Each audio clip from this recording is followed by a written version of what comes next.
Hello, hello. Happy Thursday, everyone, and welcome to Inside the Newsroom. I'm Maddie Paul. Inside the Newsroom, we bring you the trending stories of the Kelloland area, and here's the best part. We bring in our newsroom staff members to talk about these trending stories. So you'll get an exclusive behind-the-scenes perspective from our reporters, our producers, our meteorologists of how they put all of these stories together that you see on our newscasts and online at kelloland.com. To start off today, we have a very special reporter joining us, our Capitol Bureau reporter, Bob Mercer, to talk about his daily duties and also some trending stories that he's created this past week and what you can expect for weeks ahead. To start, Bob, how would you explain the difference between a Capitol Bureau reporter versus a reporter that we see on the newscasts every day? Part of it is I cover the state capitol and state government, and I'm the only reporter here who does that on a full-time basis right now in Pierre. When I came here in the mid 1980s, we had 3 or 4 newspapers with full-time Capitol bureaus, and we had the Associated Press and the United Press International Wire Services who were here year-round and things like that. And through the years, through the decades, the numbers just dwindled. And so I'm, kind of the last person standing here. But you're really representing Bob, especially in Pierre. So what's a story that you've created this week or a week prior that you've been really proud of? Proud of all my stories. I'll be candid with you. But one thing I enjoyed this week, and it was an unfortunate thing to have to cover, but Lana Carroll was sentenced to 13 years for stealing nearly $1.78 million from the State Department of Social Services. And what I did on that story, I had to be both a videographer and a reporter inside the courtroom. That sounds like a lot of work. And, as you were putting this story together, Bob, this was a pretty high-profile, highly anticipated case to put together, the sentencing. So what ways were you looking for some unique storytelling to make this story stand out? The lead of the story, the first couple lines of the story just came to me because of something the judge said. And she said, in sentencing Lana Carroll, that she was giving her 13 years because for 13 years she had continued this behavior.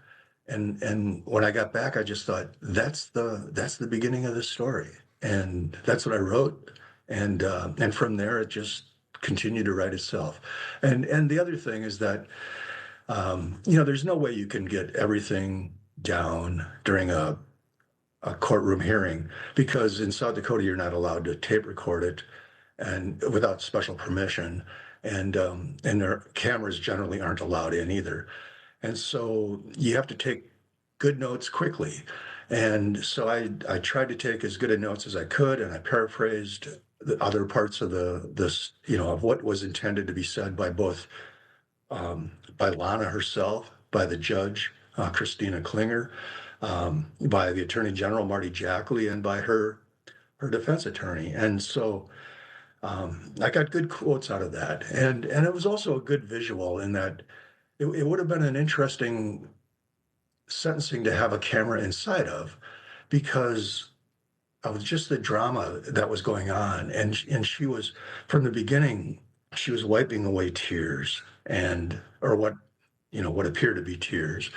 And she continued to do so throughout the trial. And when she stood up and read from this handwritten piece of paper handwritten on each side, and just read her statement to the judge.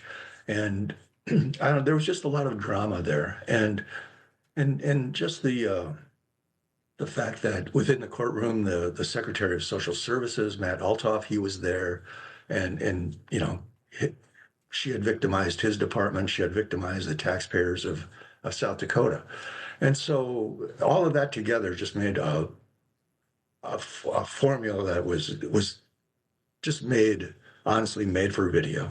And I just felt fortunate to be able to capture it in words, just to do the same thing. I think you did, Bob. That's a really great way to put it. And one final question for you. What ways have you seen your job change as you've continued to stay in Pierre? What we're having more and more are video meetings. I refer to them as teleconferences, and and what they are, they've replaced. They now use this video technology like we're using right now to hold meetings of boards and commissions. The plus side is that state government saves money. They don't have to pay the expenses of people coming in, driving from, halfway across the state to come to a meeting in Pierre for an hour or two, and then driving back home. And so they save the mileage and the meal money and things like that. The downside is that you just don't get the interaction. You don't get there's no room to be in, if you will. They tend to be sterile, and there's not the little chit chat before and after, and so forth. And so that's been a big change. And so one of the things I do, by the way, is each week I publish what's called the week ahead. And what it does is we have open meetings laws in South Dakota, and one of the things I've always said is it doesn't do the public any good that there was an open meeting that they missed. And so what I try to do each week is I put together a list of the meetings that state government boards and commissions and the legislature are going to have during the week ahead, and put those on the website. I don't know that it's led to any changes or anything like that, but if the public doesn't know there's a meeting, what's the point of having a public meeting law?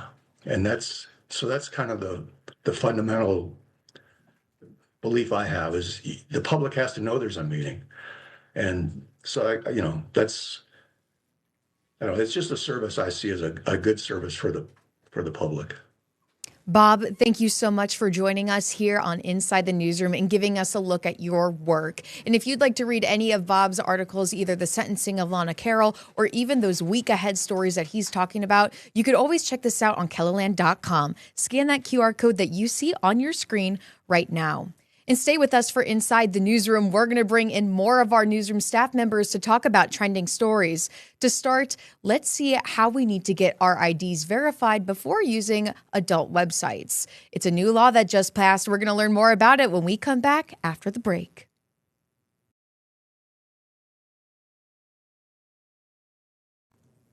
And welcome back to Inside the Newsroom. We have a digital reporter joining us now because we have two stories that we want to cover, because you viewers just keep reading them. You just keep watching them. So we're going to talk about them a little bit more in detail. Our digital reporter, Gracie Terrell, joining us now. And I want to start with your first story, Gracie. This is a story that came out yesterday. In fact, I think the press release came out a little bit in the afternoon, and you may have had to shift gears a little bit to report on this. Can you talk about what we've learned with the Minnesota State Trooper drowning? Yeah, so this kind of came across on Tuesday. There was the Minnesota Police State Trooper. They put out a press release kind of about the situation that a Minnesota State Trooper, Molly McClure, passed away in Wabae Lake up in Day County in northern South Dakota. And so we wanted to look more into this, and, I reached out to the Minnesota State Patrol, Day County Sheriff, Emergency Management, County Search and Rescue teams. So just kind of trying to get a good picture of kind of what happened. And it wasn't until, like you said, later in the day that they released a press release kind of explaining what happened. And that's how I was able to kind of get the rest of my story to come together. Yeah, and a lot of your story that you posted online, I'm looking at it now to kind of reference it, was all from this news release, correct? And there's no real updates to the investigation or charges or anything as of this morning? No, I haven't heard anything, but they are still investigating kind of the cause exactly of her death. And this became an important story for KELOLAND because of the ties of the South Dakota Lake for this, right? Even though it's a Minnesota State Trooper, that's why KELOLAND did the story, right? Yeah. Anything that kind of happens in our coverage area, we look into, especially when it's something where it's crossing state lines. Both people in South Dakota and Minnesota are curious and looking into it. It happens to be someone who's kind of a public figure, people that people know and might come across. So it was a story that, we were covering, and we kind of wanted to get some more information on exactly what had happened with Trooper McClure. That was your first trending story this week, but another trending story that you had in just the shortness of this week that it's been so far is looking at a new law that passed in South Dakota and age verifications for our IDs to access certain adult websites. Can you explain a little bit about how you pieced together your story about this? Because it seems like a lot of information that has to go through it. Did you have to go to these adult websites to look at their guidelines? Did you have to reference the bill? What was that like for you, that process? Yeah, so the law is on a bill that just that was passed in our legislative session and then went into effect on July 1st. And it's House Bill 1053 on age verification for those adult websites. And so the start of my story was kind of reaching out to the person that wrote the bill, Representative Bethany Soy. And so I just kind of sat down with her and talked a little bit about, why she brought the bill forward, what are some changes that South Dakotans are going to expect. And then I also reached out to the opposition as well, the people who had kind of initially voted no on it. And so I spoke with Representative Kaden Whitman, and she was kind of talked about her reasons for why she was opposed to it. Government overreach, she had said, and safety for, infringing on some rights of Americans in the name of trying to kind of make the internet a safer space for young people. They are worried that that is going to kind of infringe on all South Dakotans. So I looked at that as well. And then there's also a Texas lawsuit that kind of South Dakota was looking at because it had a very similar wording to our bill. So that had just recently, the Supreme Court recently ruled in favor of that. So I kind of dug into that a little bit. Our Attorney General, Marty Jackley, made a comment on it. But I also reached out to the ACLU because they think that even with the Texas ruling, there is still some risk that the state could be liable to litigation just because of the wording of the bill and some First Amendment rights. But to answer your other question, yes, I did. I checked one of the websites just to see whether or not it was you could access it. And if you scroll up in my story there, you can kind of see a little bit of what that website said. It says due to a law that was passed in South Dakota, you are unable to access this website because the way that the law is kind of written there, you can see they have just decided to kind of disable it in South Dakota entirely instead of go through that ID process. So there's some websites that are doing that, some that will do that ID process, and if they are in violation of that, then that's where the Attorney General kind of step in and try and get that correct, or otherwise it could be potentially a Class 1 misdemeanor or Class 6 felony.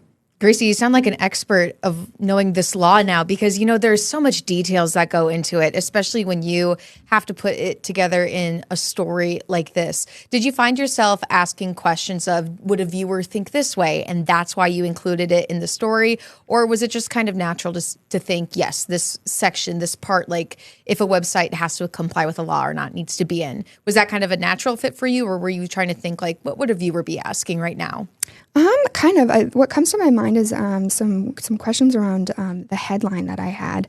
It's a little could ruffle some feathers there, but it's correct, and people were maybe interested in it and clicked on it. But I did kind of wonder whether or not putting something like want to watch porn, get your IDs ready as a headline in a story, and how viewers might react to that, and maybe toning it down a little bit, referring to it as an adult site. But we inevitably decided to go with this headline because, we think that this would maybe be a little bit more interesting for viewers to click on than something kind of about a law. So trying to, show people that the ways that these laws are affecting them instead of just kind of that legalese speak. Yeah, it keeps it real, because that's what the story and the law is really all about in a way, is just that. Thanks for explaining that behind the scenes look about that. Is there anything else that you'd like to share about your two stories that you think our viewers should know, or any updates? I don't think so. Yeah, I think we got most of the information out. We will, keep looking at Day County there to see if there's any more coming out of that investigation. But so far right now, all we really know is what we have online. Thank you for joining me at the digital desk, Gracie. Of course. Thank you. And still to come on Inside the Newsroom, we are looking at new possible prison sites, and they're putting Sioux Falls back on the list with some more sites. Stay with us. We're going to learn more about that after the break.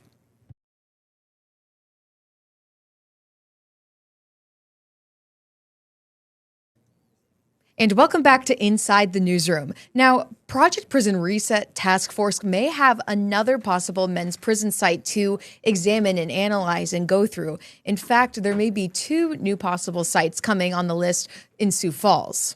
I wanted to give the Sioux Falls City Council a chance to participate in that same discussion, because now we're talking about potentially building a new prison within the city limits. This is all coming up on their July 8th meeting. Our reporter, Sydney Hoyer, joining me now as she went out with some of these council members as they looked at one possible site. Sydney, what did you see yesterday and who was with you? Yeah, so we headed out to first the current state penitentiary site and the land that is behind that. A lot of people are kind of wanting that 27 acres to be used since it is already DOC owned. And then following that, we also went to the Benson Road property and the Bonson Road property. And we went out with 3 city councilors, and they just kind of got to see within their own city in person what those sites could look like if we built a prison there. Because this was Sioux Falls City Council members that went out, right? Yes, that's correct. So Greg Jameson has kind of seen that these other towns that are throwing out the idea of putting a prison there, like Mitchell, Box Elder, their city officials are getting the chance to give feedback and talk about why they think or don't think that a prison would fit in there. Well, in Sioux Falls, we already have the penitentiary, so he wanted to give those city officials that same opportunity for feedback. That's a great way of putting it. And Sydney, you were with them as they were out and exploring these different sites. How do you think being out there with them as they were walking around and looking, how do you think that helped tell your story as it was being produced for the newscasts?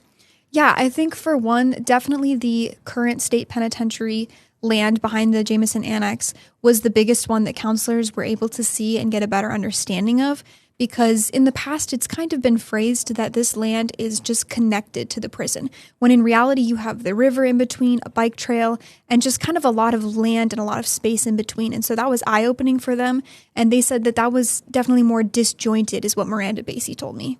Was there anything as you were doing this story that kind of surprised you as you were talking to either the city councilor members or Jameson, or just being out there at those sites yourself? Yeah, I mean, since the last task force meeting, there had been kind of this understanding that Mitchell and Worthing and any current prison sites in the state were still out there. And now since then, we've seen all of these other sites pop up. And Jameson actually said that he thinks these 2 added Sioux Falls sites, the Benson and Bonson sites, are the most promising. And in his mind, he's kind of narrowed it down to those 2. That is surprising. And, as these stories keep coming out, it almost seems like we always have an update about anything related to the prison each week. So what did you want viewers to really understand with the article that you wrote? What did you want to be the most impactful? Yeah, I think I focused more on the city councilors kind of in their reaction to being out there, because Jameson was looking for that feedback. And I think that was important for viewers to know that that person on the task force was listening and wanted to hear that active feedback, but also that they kind of were in agreement that like Sioux Falls might be the place to put the prison, and that there was a mutual agreement between councilors and Jameson on that. Did you have a photojournalist go out with you, or was everything recorded just by yourself? Because I thought the visuals were really good of all the city councilor members looking at those empty sites, that empty land, and even looking at the prison too as it was out there. So again, was a photojournalist with you, or was that all you, and how did that work? Yeah, so I went out there. I had a digital reporter with me, so Ray Yost went with me. And so she was just kind of there to help and ask some more questions as well. But I did I was my own photographer. And how do you think your 2 stories differed then? Because Ray did also create her own digital side of the piece. What was the difference that you believe between her piece and your piece? We tried to focus on different things. It was a little bit difficult because the story is just, it has so much depth to it. There's so much to the story. But she focused a little more on Jameson and him talking about the next task force meeting, his thoughts on it. And then I just took more the route of the city councilors and what they were seeing when they were out there. And we're anticipating our next meeting for July 8th. And is there any other updates that you'd like to say, Sydney, for the story or how you put together? Well, so the task force meeting that you're talking about, we will be live streaming that, and I will also be covering that. So I will be there live as they have that meeting, so you can stay tuned on KELOLAND News for that. Excellent. Boots on the ground type of work. Good job, Sydney. And still to come on Inside the Newsroom, we are looking at severe weather possibilities you won't want to miss. Jalen Borison is coming up next after the break.